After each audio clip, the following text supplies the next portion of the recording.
Moving along at Conference USA Media Days, now we get the chance to talk to Marshall. Last year they finished the season 10-4, 7-1 in Conference USA. They're led, of course, by their head coach, Doc Holliday. Doc, good to see you again, my friend. Good to see you. Glad to be here. Also joining us, James Rouse, and the MVP of Conference USA last year, and offensive MVP, Rakeem Cato. Gentlemen, I'll get to you in just a second.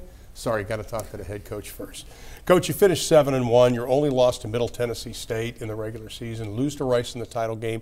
How bitter was that of a taste, because you had such a great year last season? Well, you got to give Rice a lot of credit. Of course, Middle too. I mean, they played extremely well and played better than we did that particular day. But you know, ultimately at Marshall University, your goal always is to play for championships and to win championships, and we didn't get that done. So at the end of the day, as well, we played Maryland in that bowl game, in Military Bowl. We played extremely well, but our ultimate goal was not reached. And working extremely hard to try to get back there and have the opportunity to do it again. Well, you look at what you've done offensively, and obviously we'll be talking to Rakeem in just a second. You ran more plays than anybody else in the FBS, and I don't think people really understood that last season.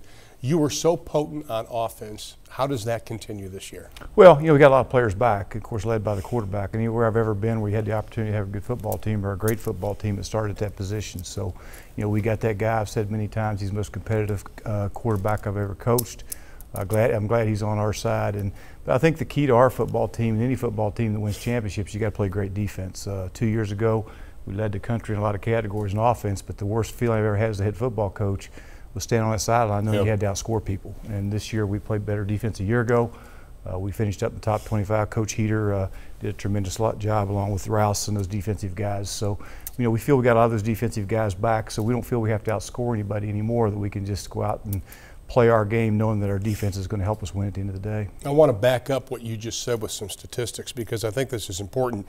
Your defense improved by 20 points a game last season, improved by 88 yards a game, went from 103 to 35 in the FBS in total yards allowed.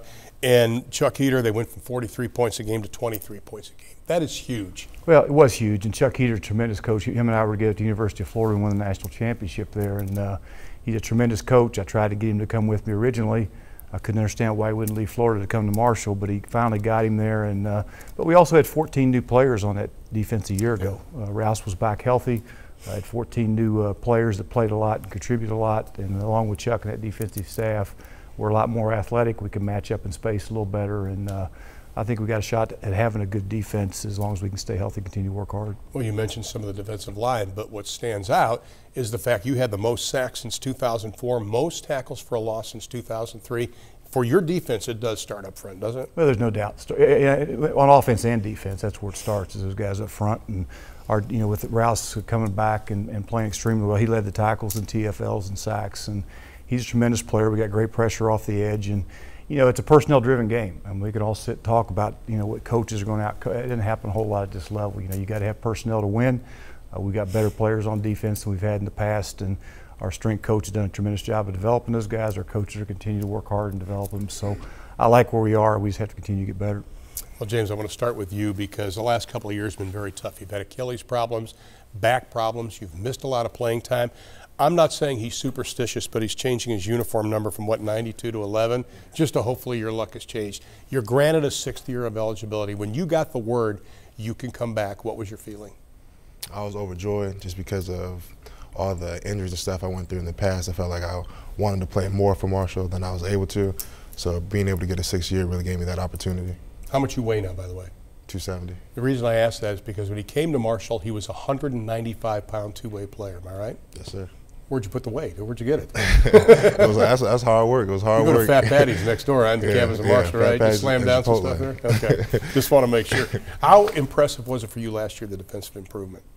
It was big. Like, we worked hard as a defense all off season and everything, because we knew that we wanted to be better than we were the year before. And I think that was a testament to the coaches and the players' hard work. Now, you're married, right? Yes, sir. How tough is that to combine the two? It's not too bad. You can't come home and complain. Let me give you a word of advice, okay? You know, that football's done when you walk in that door. How tough is it, though? It's not too bad. She always is there for me and supporting me. Let's talk to Rakeem Cato. Rakeem, I look back the first time you and I met, it was 3 or 4 years ago, I guess, and we were talking last night about this. How have you changed, not as a football player, as a person from 3 or 4 years ago? I think it's just by me maturing more.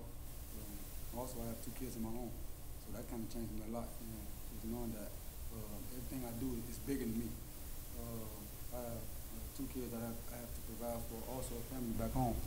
And once I realized those things, that life is bigger than me, I had to change some of the things that I was doing and be a positive person at all times.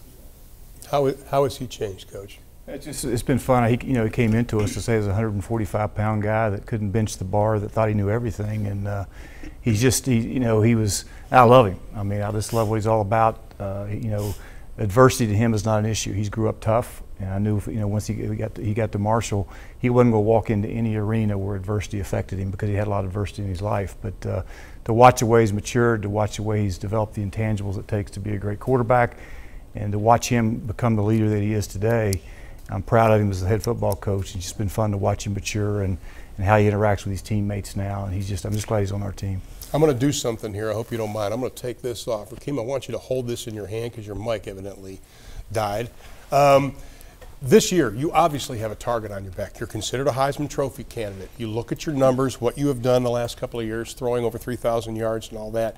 What's it like coming in knowing that people are going to say, we have to stop this guy? The best thing I can do is just work my craft every day and get better every day, and believe in my coaching staff and believe in my players around me.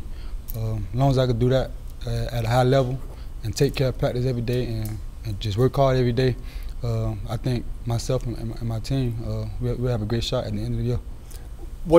When you look at numbers, and I like looking at the numbers, in the red zone, 58 career touchdown passes and only 1 interception. When you get in the red zone, do you know, you're already smiling, do you say, this is my time? Coach Holliday and his coaching staff, they're very big on inside the red zone, and I'm very big on inside the red zone too. I think any chance an offense get inside the red zone, you got to have an opportunity to put up 7 points or at least 3 points. And I think our goal on the offensive side of the ball to get 7 every time we get inside the red zone. So 7 is the goal, and I just try to perfect the play call with Coach Legg calling and try to run it the best way I could. Did he leave the pocket more last year than the 2 previous years? Well, I think the one thing that Rakeem does a great job of is he extends plays. And you've been around a lot of guys, when they get pressure, their eyes go down and they don't see the whole field. Right. He sees the field as well with pressure as he does sitting in the pocket. And when he does leave the pocket, his still eyes are down the field looking to make plays. And I think that's part of the thing that makes him such a great quarterback is he does extend plays. He can't extend plays with his feet, but he also can extend it when he gets out on the perimeter with his arms. So he does a great job of seeing the field. When he does get pressure, does a great job stepping up. 2 more questions before we let you go. The one thing, I look at Tommy Shuler, I say he's a great wide receiver, but you need somebody else there to take the pressure off him. Did you challenge other wide receivers to step up this year? Well, the one thing we did this spring is we had to challenge. We felt like the one weakness we had a year ago was stretching the field on the outside. We have players on the outside that have the ability to do that. They just had to develop. Devontae Allen is a tremendous talent that I think has come a long ways there. Angelo Jean-Louise is another guy that just joined us in the spring that has the ability to do that. Justin Hunt had a tremendous spring. And Craig Wilkins is a guy we feel that can stretch the field. So we think we've developed that. We've got a couple of young tight ends that can also stretch the field and take the place of what Gator did a year ago. So we feel good about that. But Tommy's a tremendous player in the slot, and I'm sure he'll continue to catch balls for us. Now the final question, I saved it for last purposely. You are the unanimous pick to win it all.